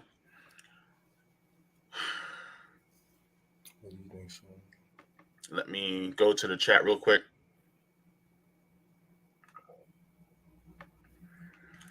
Casey says, think, lift your fellow man up, unite, community, so we can hold these treasonous bastards accountable.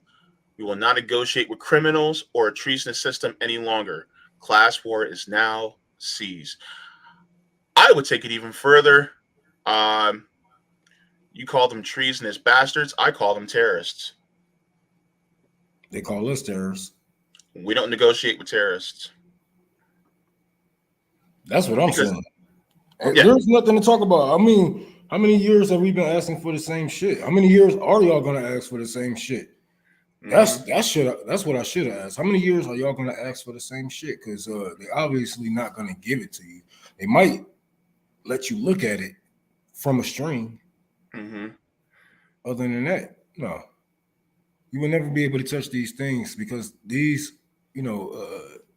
keeping the healthcare industry privatized and et cetera, this shit made them rich, made them what they are. Why would they give that away?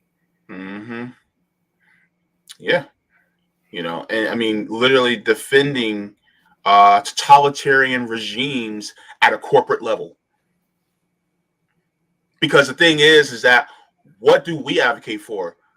Democracy in the workplace, the proletariat literally owning the means of production, meaning expanding democracy to the workplace. So guess what? If you're not for that, you are anti-democratic. Let's put it on the table, right? If you don't want to spread democracy to the workplace, you're anti-democratic. What? You're going to sit here and argue against democracy? What? And on top of it, people who elect democratically their leaders, and then our government wants to put a puppet government in just so that they can favor their totalitarian corporations, that's anti-democratic. Come on now. Let's start thinking logically. What did Doc Brown say in Back to the Future? Marty, you're not thinking fourth dimensionally. Yes, you're not thinking fourth dimensionally. So, yeah. If you're not angry, you're not paying attention. By the way. He also said, people, what should people like me be, should I be in a camp or some shit like that? But no. I believe like all these trolls who believe that they are capitalists and whatnot, once they see real revolution rise up, they're too afraid to actually, hold powerful people accountable. He will never do this type of shit to Bill Gates or whatever if he get their attention or whatnot. So I don't take any of you guys serious. You guys are going to fall in line. If you see me out there, if we see the people out there leading a revolution, you're not gonna. You're way too weak. You're way too weak to even show your face on your own YouTube page. I doubt if you're going to get out. I know, I thought it was funny. Some real revolutionary people. I'm not worried about any of you. This is why I'm not worried about the majority of this nation, because the majority of this nation isn't even close to being a socialist. But I don't give a fuck, because if I get control of this bitch, it's going to become a socialist nation. And what are y'all going to do about it? Y'all didn't do nothing about Bush. Y'all didn't do nothing about Obama. Y'all ain't do nothing about Trump. I ain't gonna do shit. Y'all ain't gonna do shit to me. So, yep. I'm going to share something really quick, and I'm glad you're here, Rome. So, remember how I said, that I had something at the end of stream that I wanted to show all of you, because I think this is something that will not only inspire you, but also touch your heart and make you smile. I am here to make y'all smile at this today. Watch. It's beautiful. It's so beautiful. Okay. Hang on. Can I pause this? I can pause this on. Oh, well, I'll just do that. Whatever. Okay. So there is a program where somebody's doing in Los Angeles. They're called Beauty to the Streets. And I just want to share. This person put it on TikTok, so I just want to share. It's going to make y'all smile. Watch.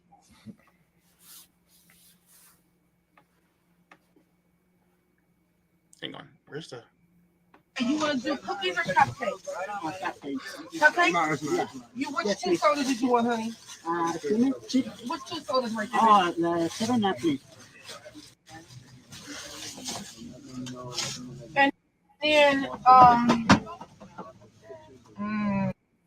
7 Up and one thing off here, baby. Yeah, one thing off here. We're not done. One thing off here. I take the Butterfinger. Butterfinger. And then you do one thing from here. Tell me, and I'll get it for you. Tell me. That's hot tamale. Hot tamales. And then you want a blanket, you said? Yeah. No, you said Sleeping bag, tent, or blanket? A sleeping bag. Sleeping bag. All right, here you are, sir. You have a happy holiday. Thank you for your patience. God bless you. Come on, Queen. Thank you so much for your patience, honey. What did you call me? Queen. That's fine. I won't tell you, but I have to, one day I'll tell you. Okay, would you like chicken or beef burgers? Chicken. Okay, and then let me have your bag. And then do you want to do a cupcake or cookie? Cookie. Okay, and then you get to choose 2 sodas up here. Just one for me. And they're mini sodas. But Sprite. 7 Up. 7 Up. And you just want the one mini one? Yes. Okay, honey. And you want one thing off of here? I ain't the baked beans. Okay, you can have that, but you also get one thing off of this paper. Okay. Snickers. Okay, and did you need a blanket, a sleeping bag, or a tent? Sleeping bag. Let me get your. You don't have a card, do you? Did we have 10 are expensive. Okay, if y'all speaking, you got M&M. You get an M&M? Yeah, I'm sorry. I don't know what happened to Snickers. That's okay, because it got peanuts in it. Not everybody can have peanuts, but the peanuts is. Yeah, I'm so sorry. I just that's packing okay. this time, honey. And then you said, you said a blanket? Sleeping bag. Sleeping bag. Okay. And then you can find us on social media. Yeah, Beauty to the Street and everything and where we are and all the resources we Shirley, offer. is that your name? My name is Shirley, yes. Oh, Shirley. Okay. Yes, ma'am. Okay, my love. Have a blessed day, Queen.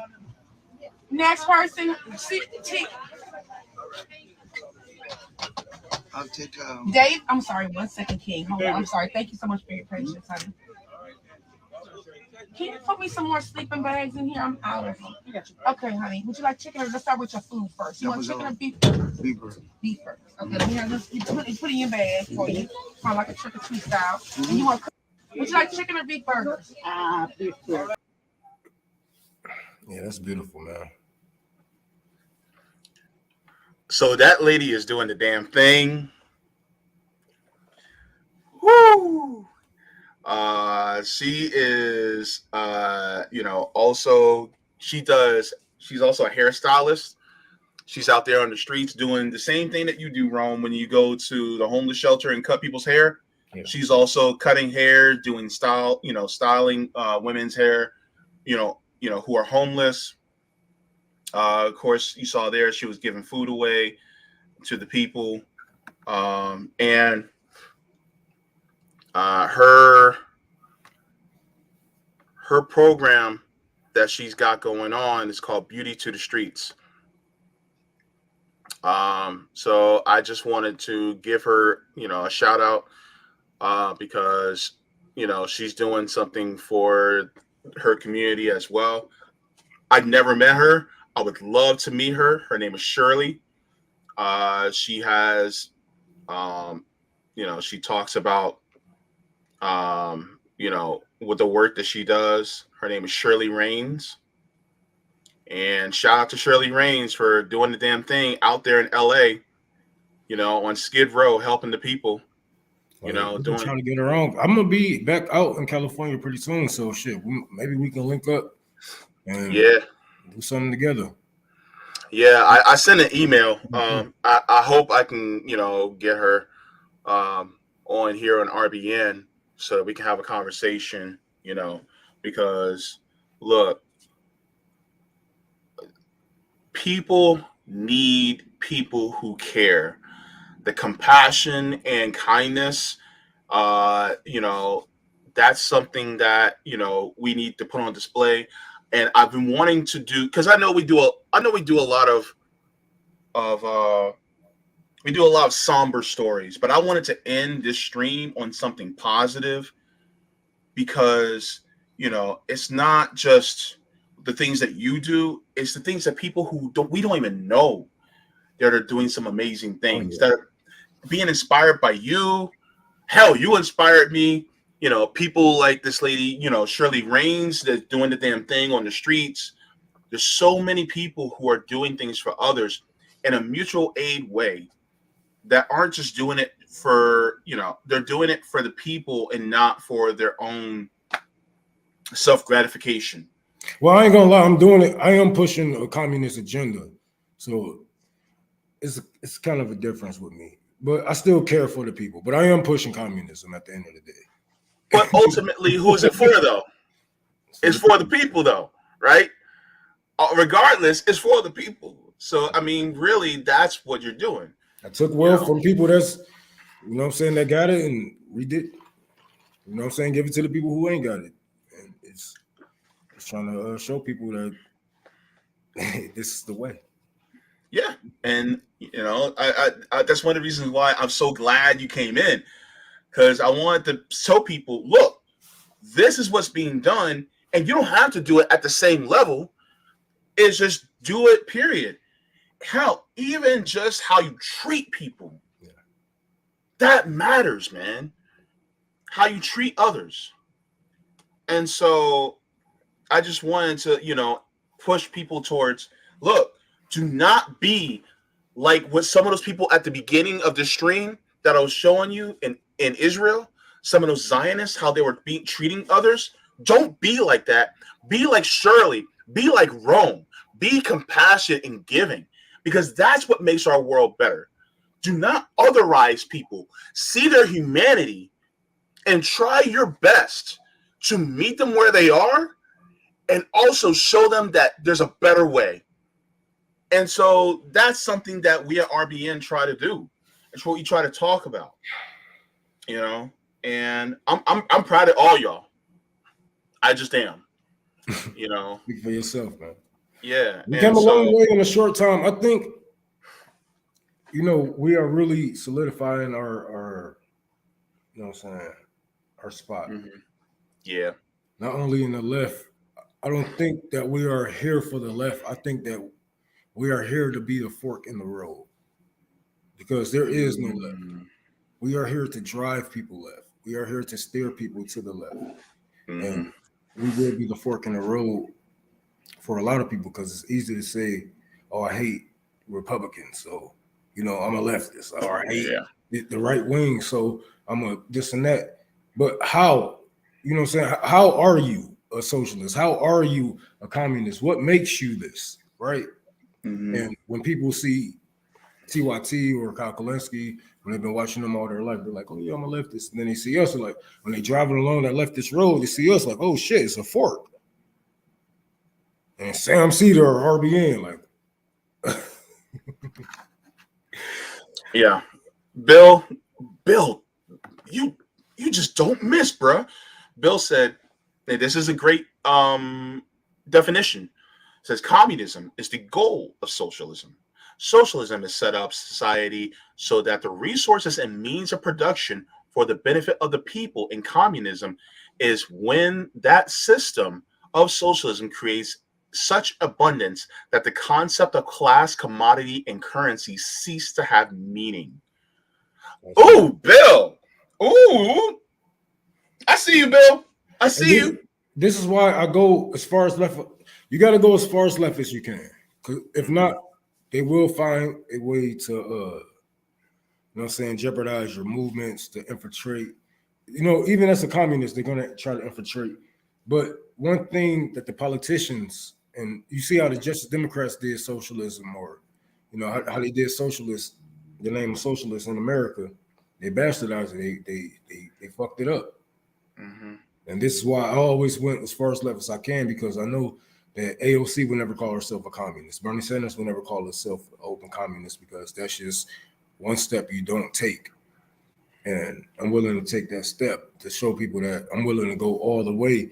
And people think that I get into arguments all the time and whatnot, but I really don't. People want to ask me questions, because you know what? All that internet shit, animosity that y'all be having y'all chest poked out talking to a nigga. Motherfuckers don't do that shit in real life. They are not like that in real life. They will ask me questions before they ever try to raise a fist at me. Yeah. So yeah, that was some good stuff that I wanted to share with y'all. Did I share the link to Beauty to the Streets, their website? Let me share the link, by the way. Nope, I did not. Let me do it. Oh shit. Let me show you something, JB. Come on, dude. That's what Fire Marshal Bill said.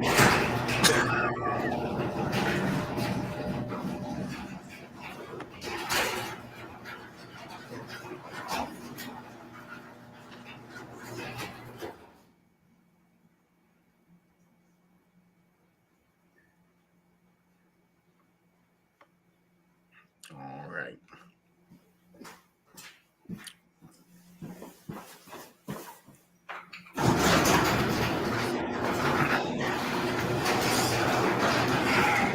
I'm sorry. Man, I'm in my garage because the girl can't stand me smoking in the house, so I'm gonna just respect her. Yeah. But I don't know if you can see that. Oh, nice. It just came in today. Man, I be seeing so many. You know what made me get it? I was like, you know what? I'm seeing so many of these stand with Ukraine and all this, you know what I'm saying, Democrat, Republican, Trump shit. I'm like, you know what? Let me just piss off every fucking. How can I piss off every driver? And I got my shit. I'm like, hell yeah. You got the hammer and sickle on that ass. Yeah. Oh my goodness. I'ma seize the means of production. Oh my goodness. Rome, you are the gift that keeps on giving. I always try to find my way to piss off as many people as I can, man. Well, you're trying to piss off the right people. Yeah. And you know what? Yeah. It's gonna open more. I'm gonna have more conversations than anything. I expect somebody to try to vandalize my car, of course. They do it with them stickers and whatnot. But I'm never that far away from my car, for one. And for two, you know, people gonna be like, "Oh, do you know what this means?" This is what white people, older white people always ask. Do you know what this means? Like I don't know any better. Like, yeah. And I started to explain them and whatnot. And you're like, "Oh, well, you know, because my people come from there and there and there." I was like, "Well, my people come from this, and that." So you want me to stand in solidarity with your people just because, you know what I'm saying? Like my people was on the defense. A lot of Soviets came out and helped our people in Africa and whatnot. What were y'all people doing? What was America doing? Backing the fucking Nazis, trying to become the fourth Reich. You're like, get the fuck out of here. Hold up. Wait. Hold up.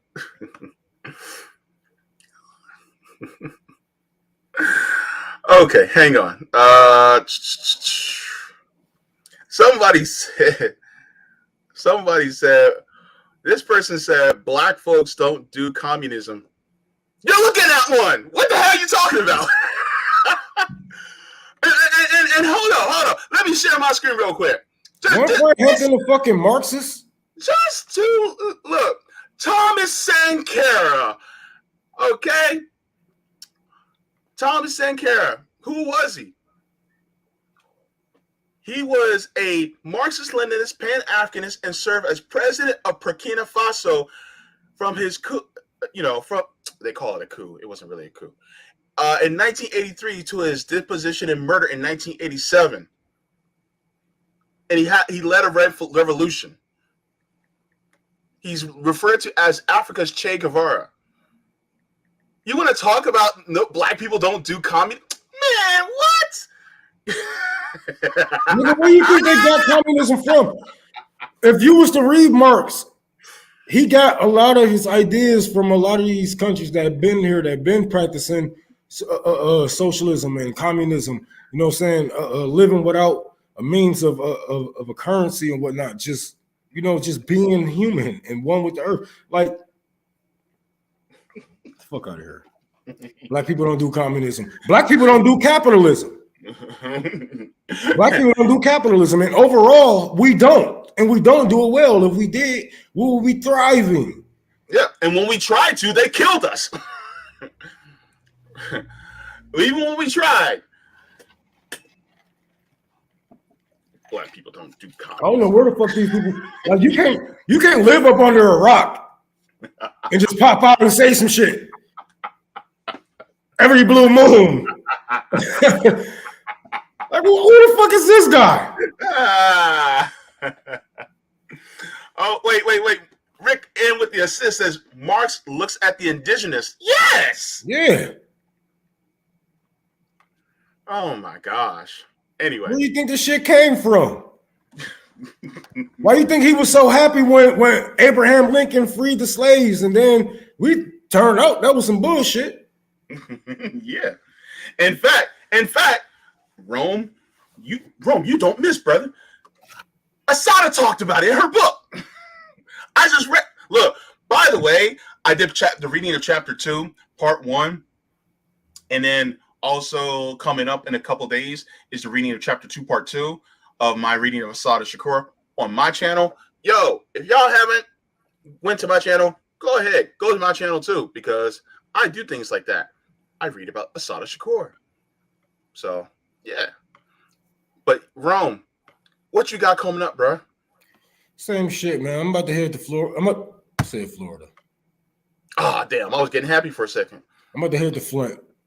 I'm going to Flint in a couple of days. I'll be out there giving out water and whatnot. I'm still trying to hit a lick on these fucking purifiers. Gotcha. So wish me luck on that. I'm still building the fucking library. And I'm building the thrift store.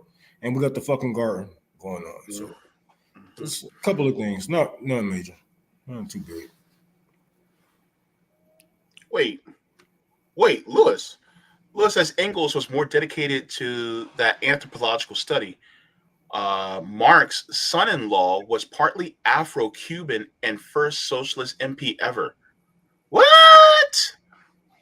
See, this is why I love our audience, man. Y'all be coming in with just like boom, boom, boom. I love it. So I put the link to my channel in the chat. I know, Rome, you got a lot of stuff coming up, man, and I am excited to see like what you got on the horizon. I can't wait for the library, the thrift store. Yeah, and then on top of it, are you gonna be doing any streaming from Flint? Yeah, of course, if I can. Okay. All right, stay tuned for that as well on this channel too, because if somebody already streaming, I'm gonna just join in and whatnot. You know, okay, I know, but more man. Oh man, that should be longer than a damn stream. I'll tell you that. But I'm gonna try to get it some good shit. I'm gonna try to get somewhere good and try to join something if I can. If not, I'll probably be on Twitter. Mm-hmm. All right.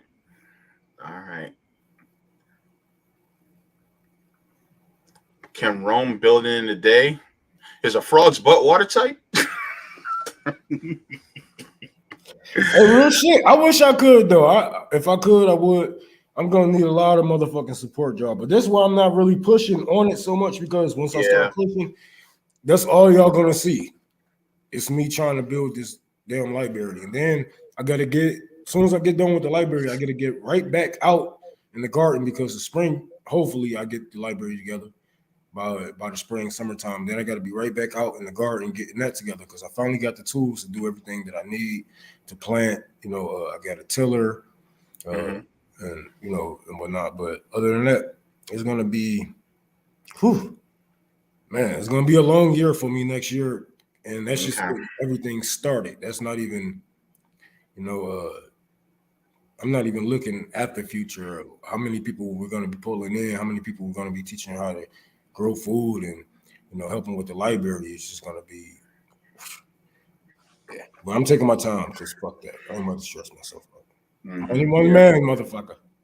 Mm-hmm. You know, Rome will blaze more, you know, multiple times in a day. Sorry, John. I had to say that. Anywho, look, of course, I'll be getting into Dirty Truths by Michael Parenti. The reading for Asada Shakur, chapter 2, part 1 is already up. So make sure to go to my channel for that. Also, Dirty Truth by Michael Parenti. I'm also doing a reading for that on my channel. Be sure to tune in on Tuesdays at 2 from my channel where I will be talking about similar subjects that I talk about on RBN, though they'll be more JB influenced. And so, look, I cannot wait to see y'all in the next one. Look, like I say, water your plants, water yourselves, leave the world better than you found it. Smoke him if you got him, because you know Rome is smoking him if you got him. Look, he's doing it right now. Drink him if you got him. I'm about to roll up again, actually. Ooh, okay. Oh, shit. I got some more weed in my pocket, actually.